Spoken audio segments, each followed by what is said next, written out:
জয় গুরু, জয় শ্রী পরমাত্মা।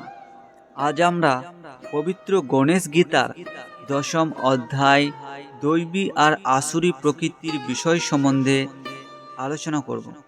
তাই আপনারা সকলে এই পরম পবিত্র দৈবী আর আসুরি প্রকৃতির জ্ঞানকে শ্রবণ করুন আর নিজের জীবনকে দৈবী গুণ সম্পন্ন করুন আর নিজের এই অনন্ত দুর্লভ মনুষ্য জন্মকে সফল করুন। জয় গুরু, জয় শ্রী পরমাত্মা। পবিত্র গণেশ গীতার দশম অধ্যায়ের প্রথম শ্লোকে ভগবান শ্রী গণেশজি রাজা বরেণ্যকে বলছেন, हे प्रिय राजन, दैवी, आसुरी, राक्षसी तीन प्रकार की मनुष्यों की प्रकृति होती है। उनके फल और चिन्ह संक्षेप से अब तुम्हारे लिए वर्णन करता हूँ। अर्थात भगवान श्री गणेश राजा बरेण्यকে বলছেন, হে প্রিয় রাজন, দৈবী, আসুরি আর রাক্ষসী এই তিন প্রকারের মানুষের প্রকৃতি অর্থাৎ গুণ হয়, যে যেই সকলগুলির চিহ্ন আর পরিচয় আমি সংক্ষেপে তোমার নিকট বর্ণনা করছি। তুমি শ্রদ্ধা আর ভক্তিযুক্ত হয়ে শ্রবণ করো। এর পরের শ্লোকে বলছেন, दैवी प्रकृति मुक्ति की साधना करती है, आगे की दोनों बंधन में डालती है। इनमें पहले दैवी प्रकृति के चिन्ह कहता हूँ, उन्हें तुम सुनो। অর্থাৎ ভগবান শ্রী গণেশ বলছেন, এই দৈবী প্রকৃতি মানুষকে মুক্তির পথে নিয়ে যায়, আর বাকি রাক্ষসী আর আসুরি প্রকৃতি মানুষকে এই জন্ম মৃত্যুর বন্ধনে আবদ্ধ করে রাখেন, অনন্ত ত্রিতাপ জ্বালা ভোগ করায়। তাই ভগবান শ্রী গণেশ বলছেন, তাই আমি সর্বপ্রথম সেই দৈবী প্রকৃতির চিহ্ন অর্থাৎ সেই গুণ তোমার নিকট বর্ণনা করছি, তুমি শ্রবণ করো। এর পরের শ্লোকে বলছেন, চুগলি না করনা, দয়া, ক্রোধ, অচপলতা, ধৈর্য, সরলতা, তেজ, অভয়, অহিংसा, क्षमा, सोच, निरअभिमानिता इत्यादि चिन्ह दैवी प्रकृति के समझने चाहिए। अब आसुरी के चिन्ह सुनो।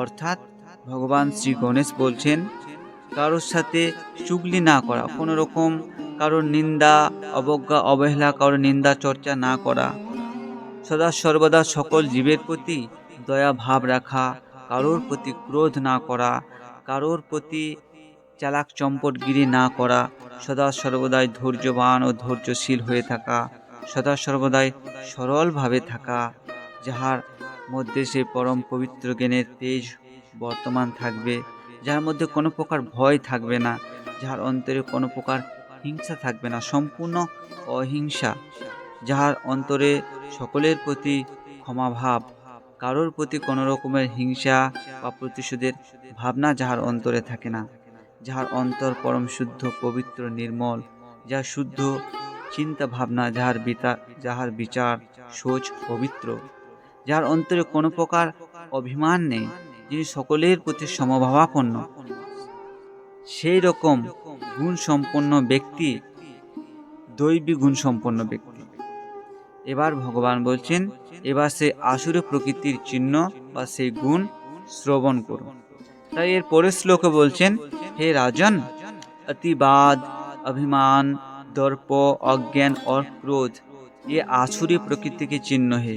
অর্থাৎ ভগবান শ্রী গণেশ বলছেন, হে প্রিয় রাজন, অতিবাদ অর্থাৎ অতি তর্ক বিতর্ক করা, যার অন্তরে অভিমান সর্বদাই বিদ্যমান থাকে, তাহার দর্প অহংকার বর্তমান, যার অন্তরে কোনো জ্ঞানের প্রকাশ নেই, অজ্ঞানে আচ্ছন্ন যাহার অন্তর, যে ব্যক্তি সদা সর্বদাই সামান্য ব্যাপারেই ক্রোধিত হয়ে যান, এই সকল আসুরি প্রকৃতির গুণ বা এইগুলি আসুরি প্রকৃতি সম্পন্ন মানুষের চিহ্ন।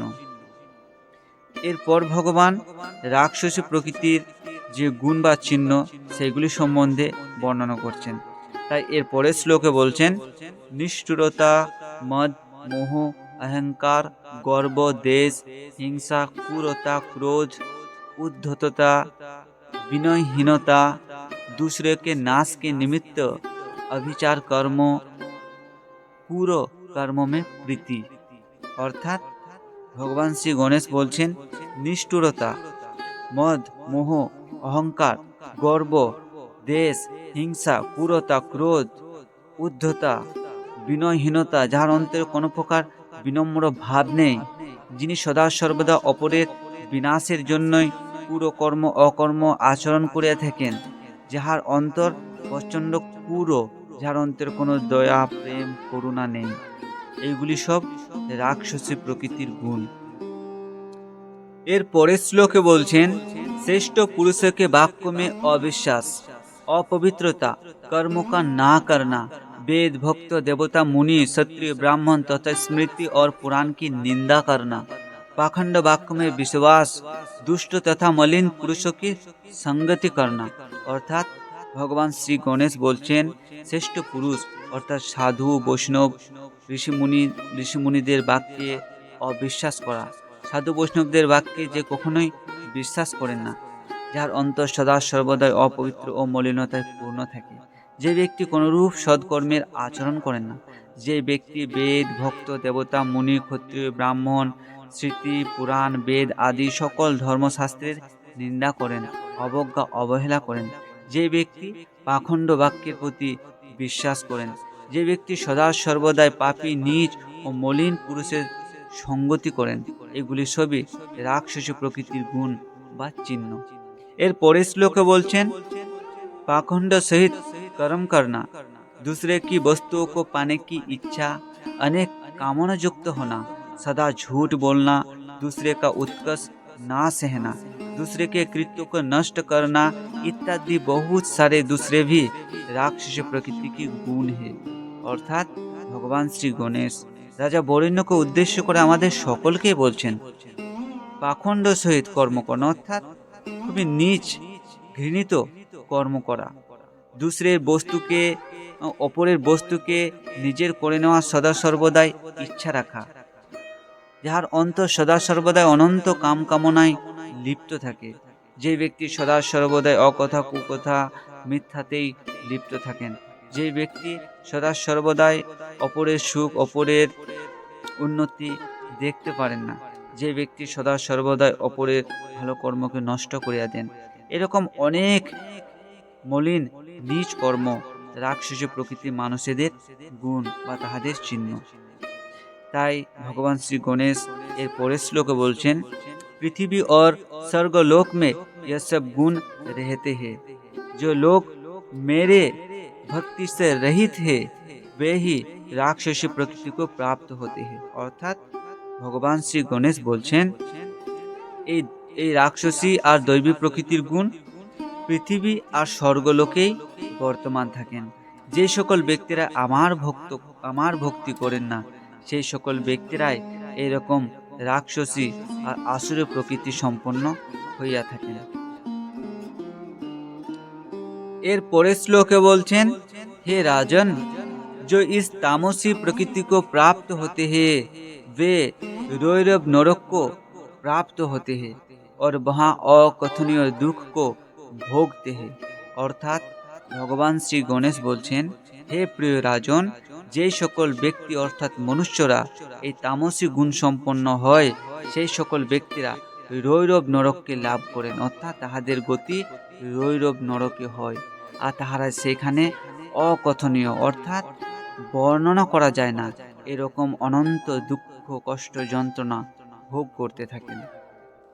এর পরের শ্লোকে বলছেন हे राजन, कदाचित दैववश नरक से निकलकर पृथ्वी में जन्म लेते हैं तो वे कुबड़े होते हैं या जन्मांध लंगड़े दीन और हीन जनी में जन्म लेते हैं।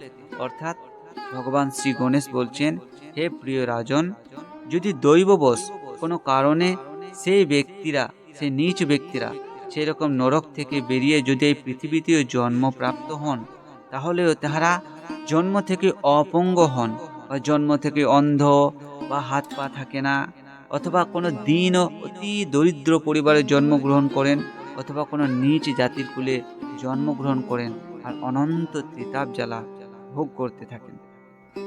তারপর এর পরের শ্লোকে বলছেন पाप आचरण वाले तथा मुझ में भक्ति ना करने वाले पतित होते हैं, परंतु मेरे भक्त चाहे किसी जोनि में जन्म ले नष्ट नहीं होते, उनका उद्धार हो जाता है। অর্থাৎ ভগবান শ্রী গণেশ বলছেন, যে সকল পাপ আচরণযুক্ত ব্যক্তিরা আমার ভক্তি করেন না, তারা পতিত ব্যক্তি, তাহারা অনন্ত নরক জ্বালা ভোগ করেন। কিন্তু যেই সকল মনুষ্য অর্থাৎ ভক্তরা আমার ভক্তি করেন, সেই সকল মনুষ্য যে জনিতে অর্থাৎ যে কুলেই জন্মগ্রহণ করুক না কেন, ব্রাহ্মণ ক্ষত্রিয় বৈশ্য শূদ্র আদি যে কুলেই জন্মগ্রহণ করুক না কেন, তাহাদের উদ্ধার নিশ্চিত, অর্থাৎ তাহারা নিশ্চিতই মুক্তি লাভ করেন। এর পরের শ্লোকে বলছেন, हे राजन, यज्ञ से अथवा दूसरे कर्मों से स्वर्ग की प्राप्ति होती है, जो सकामी पुरुषों को सुलभ है, परंतु मुझ में भक्ति होना दुर्लभ है। অর্থাৎ ভগবান শ্রী গণেশ বলছেন, যে সকল সকামী ব্যক্তি আছেন তাদের কাছে এই যাগ যজ্ঞ বা বিভিন্ন পুণ্য কর্মের দ্বারা স্বর্গ প্রাপ্তি হওয়া অতি সুলভ, কিন্তু আমাতে ভক্তি হওয়া অত্যন্ত দুর্লভ।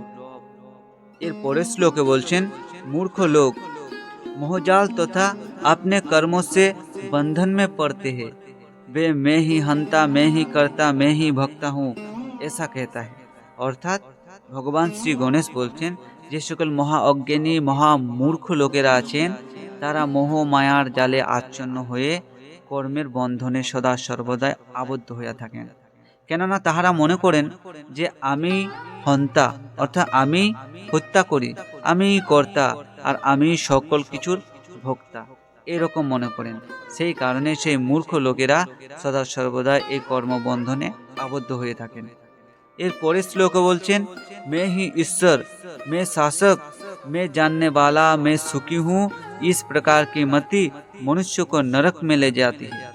অর্থাৎ ভগবান শ্রী গণেশ বলছেন, যে সকল ব্যক্তিরা মনে করেন যে আমি ঈশ্বর, আমি শাসক, আমি সব কিছুর জ্ঞাতা, সব কিছু জানি, আমি পরম সুখী, যে সকল ব্যক্তিদের এইরকম মতি বা বুদ্ধি, সেই সকল ব্যক্তিদের এইরকম ভাবনা বা বুদ্ধি তাহাদেরকে নরকের দিকে নিয়ে যায় বা তাহাদেরকে নরক প্রাপ্তি করায়। এর পরের শ্লোকে বলছেন, इस कारण इस तामसी प्रकृति को छोड़कर दैवी प्रकृति का आश्रय करो और तुम दृढ़ चित्त से मेरी निरंतर भक्ति करो। অর্থাৎ ভগবান শ্রী গণেশ বলছেন, এই কারণে তুমি এই তামসী প্রকৃতির আশ্রয়কে ছেড়ে দৈবী প্রকৃতি সম্পন্ন হও আর দৃঢ় চিত্ত হয়ে একমাত্র আমারই ভজনা করো, আমারই ভক্তি করো। জয় গুরু। তো আজ এখানেই পবিত্র গণেশ গীতার 10ম অধ্যায়ের সেই পরম পবিত্র জ্ঞান সম্পূর্ণ হইল। তাই আপনারা সকলেই সকল প্রকার তামসী আর রাজস্বী গুণের আশ্রয়কে ছাড়িয়া সাত্ত্বিকী গুণ সম্পন্ন হউন আর দৈবী প্রকৃতির গুণ সম্পন্ন হউন আর নিজের এই অনন্ত দুর্লভ মনুষ্য জন্মকে সফল করুন, সার্থক করুন। জয় গুরু, জয় শ্রী পরমাত্মা।